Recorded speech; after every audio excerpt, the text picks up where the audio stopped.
company that lets people play on construction equipment.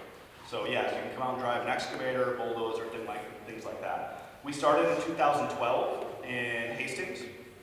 And really the background is, most people think I have I was a contractor or something. I never once set foot in any of that equipment.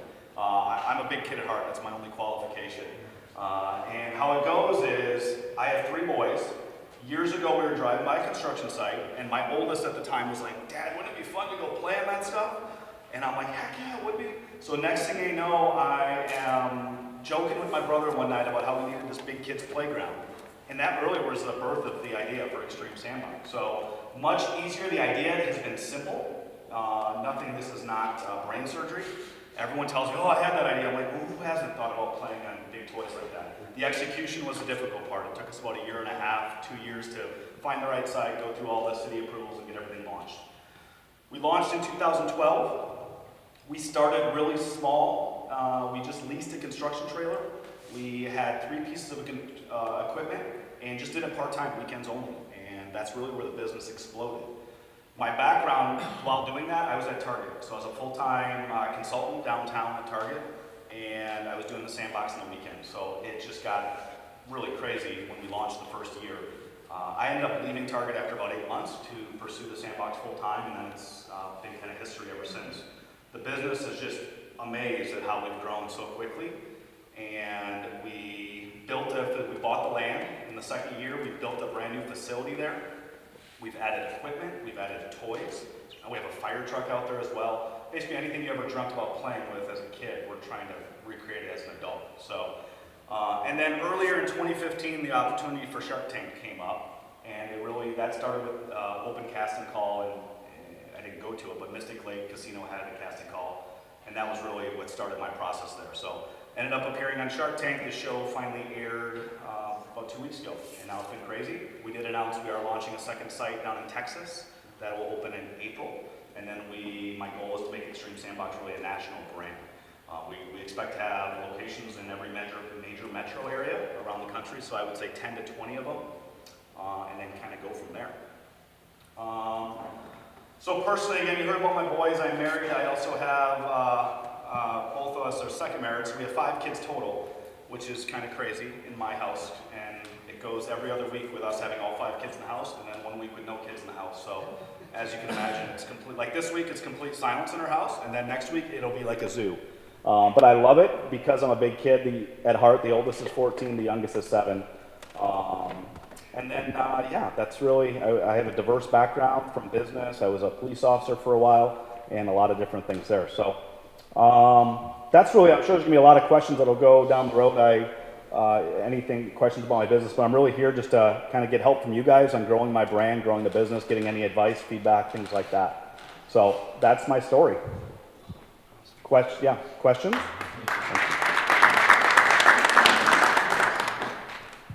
I just want to lead in with one question here, and that is, our community would like to know what are some of the areas that you can use help, and how can our community help you?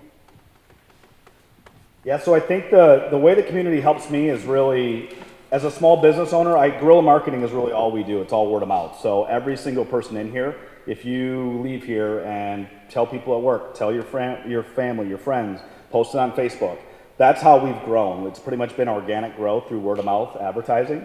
So that's probably the biggest thing. And then the other thing is, like I said, our idea on playing construction equipment is not cutting edge. There's nothing patented on it. Really the way we've been successful is listening to our clients, or listening to other people, or listening to my kids. Honestly, that's where I got the idea for the fire truck. Was it 2 years ago at Christmas? I was asking my middle son, I'm like, "Jared, okay, we're doing construction equipment, what can we do next?" And after he said space shuttle and stuff, and I'm like, "Yeah, but I don't know if the space shuttle thing's gonna work out." He said fire truck, and next thing you know, I'm Googling fire truck adventures and realized no one was doing it. So a lot of our ideas that we've done at the Sandbox have been from just real people kind of channeling that inner child. So that's really what I look for from you guys, is advice on what we could do. Strategically too, is how do we scale? That was something that came up on Shark Tank, so I'm willing to take any questions or any advice on that. Yes? What's your all-in capital cost to establish this new site in Austin, Texas? So we're in, the location's north of Dallas. It's Tanglewood Resort up in Pottsboro. So we're all in costs. That's kind of what I've done really well. I started my business. Most people think I spent millions of dollars to start the business. I was actually just really smart and did everything low dollar. I probably only put in $25,000 to $40,000 to start the business. And I'm doing something very similar down in Texas. Capital is not that expensive for us because we lease everything. So our equipment is leased, which means I don't have to spend a ton of money. It's a high cash flow per month, but there's nothing down. I don't have to buy it. I don't own it. I turn it back into CAD afterwards. CAD equipment, it's not like restaurant equipment or anything else someone other business would buy that's probably cents on the dollar after you get it. CAD equipment, construction equipment holds its value really well, especially our stuff that gets pretty much babied because we're not on a real job site. So that, as far as the site, we go into an area, we grab 10 acres of undeveloped land. Hastings, this was ag property, and where I'm going down in Dallas, we're actually getting the land for free from the resort. It's basically I'm partnering with them to get a win-win, where they get to have this new attraction to bring heads and beds. They're looking to get more tourists, and then we get the benefit of having free property. So, and then the facility is probably the biggest cost, and that's if we break ground on a new facility down there. We're going to do the exact same thing we did in Hastings. We're going to bring in a construction trailer, get started that way, get the grassroots going down there, and once we get the money coming in, then we can convert it to a full-time facility there. Thank you. Let me Yeah. bring the microphone around to. Appreciate it. What does a typical event or party look like for you guys? What do they buy? What do they do? And how much does that cost? So our corporate events, and so the question was kind of what the corporate events look like, group events. And the funny thing is we started as individuals. So it was onesie twosies, moms, dads, husband, wives, brothers coming out on the weekends. And within that first year, we started getting requests from corporate groups. And I started to see dollar signs. I'm like, wow, these guys will spend a lot more money than my individuals. And get a lot more of them through. So that's really where the business model went after the first year. Because what we realized, though, as much as we had a really cool attraction, we didn't have a great venue. I had to bring in a tent, like almost like a circus tent for like tables and everything. So that's why we broke ground in this new facility that we own now, and we can seat up to, 100 people. The cost usually varies between, I say 75 to 150 a person is a really rough number. Our typical corporate groups are 20 to 40 people. We've gone as high as 95. And we could go more than that. We've added a lot of different activities around the sandbox where we can run more equipment, do like the fire truck. We have an RC Adventure, which are remote control trucks. So there's a lot of different things we've added onto the site. And I would say our typical corporate client all in is probably, $3 to $6 grand is probably close to a final number for the event. How many more clients like that can you take until you're at capacity at the current facility? Oh, tons. We've always focused on quality over quantity. So what I mean by that is I would rather have one client at 500 than 10 at 50. And with that, it's lowered our capacity. So we really like to make it an experience. We're not trying to just shuttle people through the equipment as quick as possible. The strategy goes the same way with corporate groups. I would rather get that one client, the 3M, the General Mills, that'll pay me $6 grand and just do like 3 of them a month than having a $1,000 event that I have to do several of them. So we have plenty. We probably only run 20 to 40% capacity right now. That's just by design. We don't want to run our equipment, our team, round the clock. But we could if we needed to. Yes. What's to keep the new kid from popping up and being an ABC big truck company and doing the same thing? Excellent question. So what prevents me from having competition? This was the question I was fully prepared to get reamed by Kevin, Mr. Wonderful, and it never even came up, so it was kind of funny. Nothing. Any one of you can go up there and start it tomorrow. I welcome you to try. It's in the execution of it. Since Shark Tank, I have been inundated with, over half of them have been franchise requests. Everyone wants to start an Extreme Sandbox in their city. They think, oh, well, you guys are genius. I've had this idea, this is a great idea and all this. I'll be the first one to tell you, we are not the first company to do this in the U.S. We are not the only. We are the best, hands down. We always will be. So the concept actually started in the U.S. in 2007 with a small company that was in Colorado. And he started this concept in the U.S., as far as we know. There's a similar concept over in Europe called Diggerland. They're in, I think, the U.K. It's more of a kids theme park, not as much adults. But he started a similar operation in Colorado, and now he's in Vegas right now. He's probably my only primary competitor. And since then, other companies have tried it, have failed. Mainly because, first of all, you have to have scale to get those large corporate groups. The only way you make money in this business is large corporate groups. That's what I've kind of determined. So that's where your margin is, that's where you make money. The small guy starting out that's only got the 3 pieces can't do it. You would just have to have multiple pieces of equipment. But overall, I think our competitive advantage is in our branding. You know, I love Extreme Sandbox. We have a lot of trademarks on heavy equipment adventures, how we market to people. We are not construction guys. We are a marketing team that really pushes the initiative forward. So I think that's ultimately what will give us a competitive advantage over anyone else that tries this.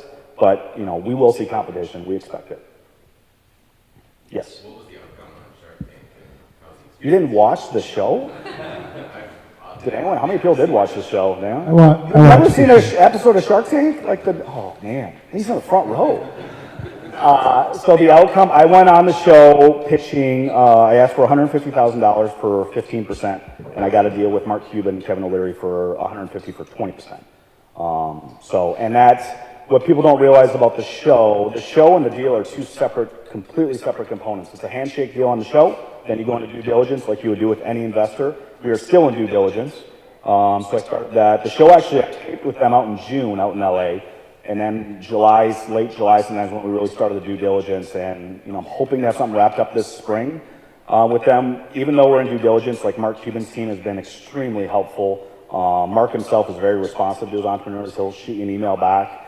But they took over our website to prepare for the airing. We saw a huge spike in traffic. We never had any downtime. So that's one of the big things. They call it the Shark Tank effect. It takes down a lot of small businesses' website, which then you miss out on a huge opportunity. We didn't see that, so. Yes. Let me bring you the microphone here. I think you should emphasize for all of us here the fact that you met Mark Cuban in July. The due diligence is in process, and you're hoping to wrap it up this spring. So the message is, folks, it takes time. You can't make a presentation and walk out with a check. Yes, you can't walk out. I've actually seen something. I've always wondered, like Lori will do the thing on the show where she'll write someone a check. I've always wondered if that's actually real. I don't know. I've never seen it. But I almost wish it would be, because if I could avoid the due diligence, as much as I'm in due diligence with Mark Cuban and Kevin O'Leary, I'm not in due diligence with Mark Cuban and Kevin O'Leary. I'm in due diligence with his attorneys, his financial advisors, all the people that, to me, sometimes you overthink it and make it a little bit more complicated than it needs to be. That's a part of just business. I'm learning. I've always been 100% owner of my business, so this is the first time I'm kind of giving up part of my baby to someone else, so it's obviously a little bit of an emotional thing. But to have help like from those 2 individuals, they could help my business exponentially. So I'm excited about that. Thank you. 2 questions came up, and I guess I saw something like this years ago at an Earth Day, where the company sponsoring Earth Day. Dozer Days up here. Well, Yep. it was actually in Eau Claire, and they let people drive it. Yep. And I asked the owner, why don't you do this on a regular basis, because this would be fun. And he said the liability cost, his insurance company really did not like it. So if you're basically almost have like a bumper cars or something out there with toys, how big a liability is that, and how hard is it to get insured? And then how do you keep your assets producing? Yep, I would say, well, a couple of pieces of that. First of all, a lot of those, like Dozer Days, there's a couple, I think it was up in Blaine. Several companies do this kind of where they get the kids out to the equipment and see it, and maybe let them ride with an operator. They're not usually construction companies or someone reaching out. And I don't necessarily see them as competition. Well, first of all, they don't usually charge. But second of all, a business just doing that would never make money. You got to have the adults, you got to have the corporate group, stuff like that. The insurance actually kind of goes back to a little bit of a competitive advantage. That is a barrier to entry for anyone trying to do this. That took us a lot of work to get through. We had to, I don't know how many different carriers. I've got a great guy that is kind of our broker, our middleman, that gets all of our lines of insurance. And that's been an advantage for us that we've listened to our insurance our provider, kind of built in some safety measures. Knock on wood, it's been 3 years, we've never had a single incident. We have a lot of safety measures in place. So with remote engine cutoff switches, you have a communication system, you're always talking to an instructor. So it's generally a pretty safe thing that keeps us covered. So I don't like to think about the potential negative, but we are insured, we have liability waivers that people sign, so all that. I'm more worried about that when we talk about competitors, the thing that probably keeps me up at night now. Knowing that someone is going to go copy this, try it on their own, and they're not going to have the same safety mind that we do, someone's going to get hurt, and it's all going to trickle down. And I use kind of like Coney Island as an example of like roller coasters. Back in the old days, there was no regulation. I don't even think they wore seatbelts. And what happened? People started getting injured, so now there's a lot of regulation that goes into amusement parks. We don't fit under that right now, but what's going to happen? Someone's going to make a mistake, and that's going to impact us. So Follow, do you have cement trucks? we don't. Love to add one though. There's a real tight connection between concrete and the white chromosome. Like that. Problem with anything concrete related, you have to break it up and get rid of it. My sand is easy. But I still like it. Right back here. So looking at addressing the capacity and getting you from that 20 to 40% and up there, have you considered partnering with some of the party planning and event planning groups already catering to the big companies, the corporate sponsors that are bringing your cash flow? Yeah, there's a lot of meeting planners out there. We generally try, so you got third-party meeting and event planners, and then you have meeting planners within the companies themselves. We try and go to the company themselves, like 3M and General Mills are two I use a lot because we've entertained them, we've gotten good business, and then once you get in there, you can get the whole company. The third-party ones are kind of interesting. There's a couple of big players, I won't name them, here in the cities, that we kind of, I don't say wine and dine, we just kind of went and met with them, presented what we had to offer. I think part of the challenge, we haven't got a ton of business from them, and I think part of the challenge is because we're such a premium service and we already charge so much, those guys like to partner, I think, with events that are lower price point that they can build in their own margin. They have to, if they're a third party, they have to have some money in that too. And I don't think that we've gotten much business from them because if we're already asking for $5 or $6 grand, there's not much, they can't charge much more than that. Or it might even be too high. A lot of times they'll do, I'm trying to think some of the different amazing race kind of challenges, things that are relatively low cost, but they can kind of facilitate them. So we haven't done a ton in that space, and that's the only reason I can think it is. I don't know. We haven't worked with a lot of third parties.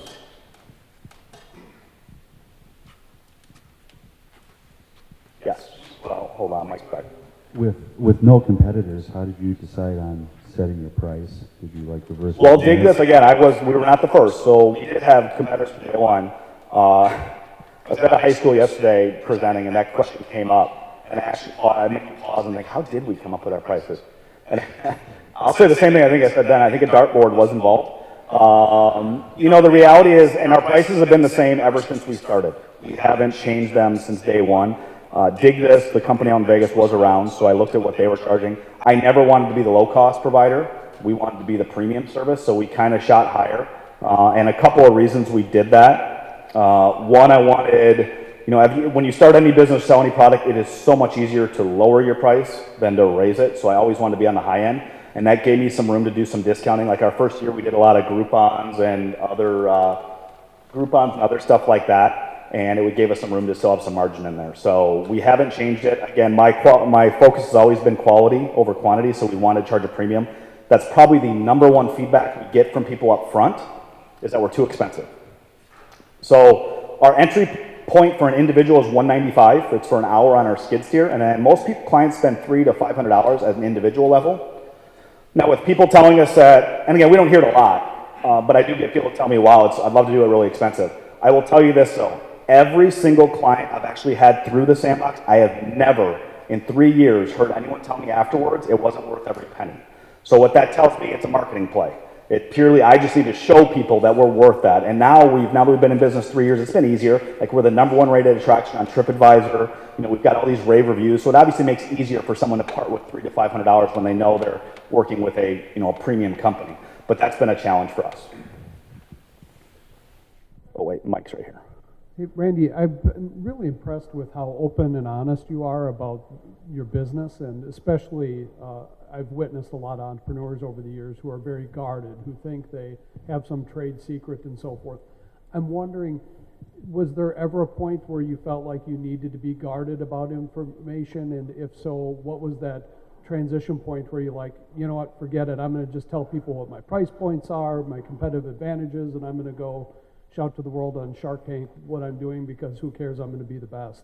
That mind frame you have is very impressive, and it's a big differentiator. That's a great question, and I would say until last week is probably the first time I really reevaluated. I'm like, am I giving up too much information?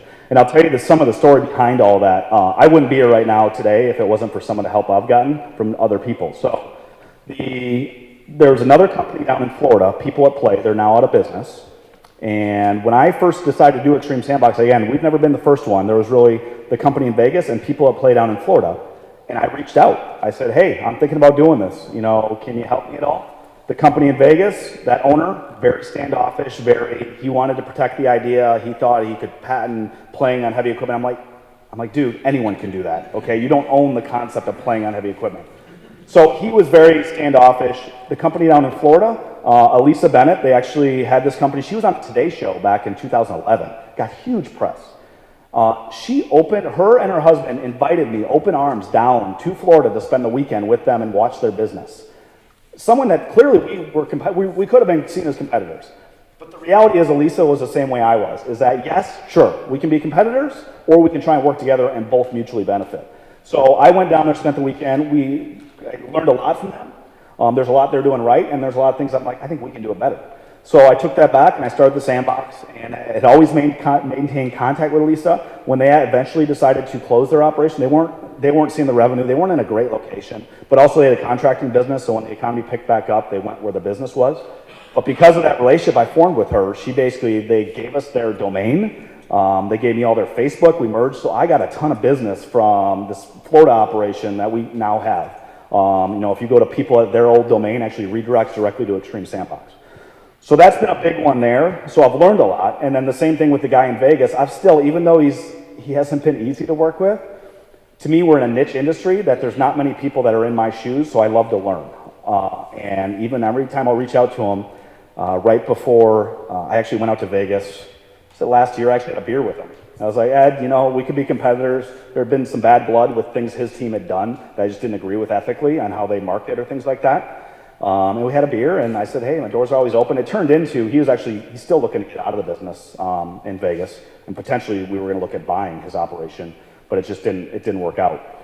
The funny thing is though, they ran some Google AdWords right before we aired on Shark Tank, which is just they had Extreme Sandbox in Vegas. They bought up Google AdWords.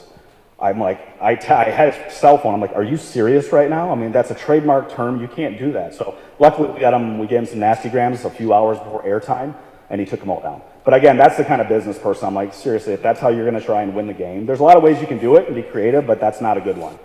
But I've always been the kind of person, my phone's always open. I'm always willing to talk to another person trying to do this. I'll share what I've learned.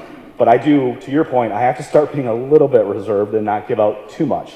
But again, I know what our secret sauce is, and you can't replicate that. You can't just throw someone in a piece of equipment. We've built more than that, so I'm not that worried about it. But I'll always be as a resource for someone else to succeed. Wherever. A couple questions. How did you think about or get to your valuation for Shark Tank? The dartboard thing too. So. And then, how many sites do you really need to be up and going to kind of justify that valuation from a cash flow point of view? Yep. And I can only remember two things. How do you envision your investors to exit? Not it. You're going to have to remind me, but I'll start one at a time. The valuation. I just came up, so it was $1 million valuation. There's not a lot of science to it. We were on track. We did 400,000 sales. We were on track. Last year, we didn't quite hit it. We were going to do $500,000, so I just doubled it. And I felt like it felt good. And then as far as the percentage, it was more of if you've watched Shark Tank, you can't be too low a number. You're not getting them interested, but you also want to leave room because someone like Mr. Wonderful is going to come back with an absurd offer. And so that's kind of where I landed on 15. And in my mind, you always want to walk into that show. And I've read this and I've learned it from other people who have gone on the show. Have that number set in your head before you walk down that hallway. So the number in my head was 30%. If I could get 25 was going to be my max at an individual level. So I had that number that I would be prepared to walk away anything less than that. And that's what you had to have set. So that was the valuation. What was the next number of location? How many sites do you need to kind of justify that? Good. So how many sites do we need? That's a good question too. One of the reasons we're going to Texas with our Minnesota location, our two number one out-of-state markets, or top markets, Texas and New Jersey. So that's one reason we went to Texas. But what that tells me also, we get people that already travel to us. We're a very unique experience. So we'll have people fly specifically to the cities just to do us. So that's why it makes me think I don't necessarily need to be, if we have, a 4 to 5 hour radius around our business, we're probably fine. So that's why ultimately we're going to look at the most major metro markets, and really our decision to go to a market will be based on the corporate health of the city. If they've got a lot of startup companies or people that are spending money on unique events, that's where we're going to make our money. So that's the kind of markets we'll want to go to. So in my mind, I envision 10 to 20 sandboxes around the U.S. in the next 5 to 10 years. But it all starts with Texas. I gotta nail this second one. That was your second question. What was your third one? Third was about exits for your VCs. Oh, exit for, I don't know. Who thinks about that stuff? I mean, they want to get paid? I honestly don't. It's the first time I've ever taken on investors. I wouldn't even want to think they'd want to exit. You would think they'd want to be with you, but I guess that's a reality. I've never thought about it. They haven't thought about it. I don't see us getting acquired, I don't think. I just see us making a boatload of money. The beauty of my business is once we get, a lot of my expenses are fixed. So with that capacity level we were talking about, once I get to a certain level, I pay the same regardless if I have 1 or 100. So once we get more exposure to more sites, the further we increase our revenue, the more bottom line dollar we're going to make. So I see my investors getting paid back pretty quickly on that.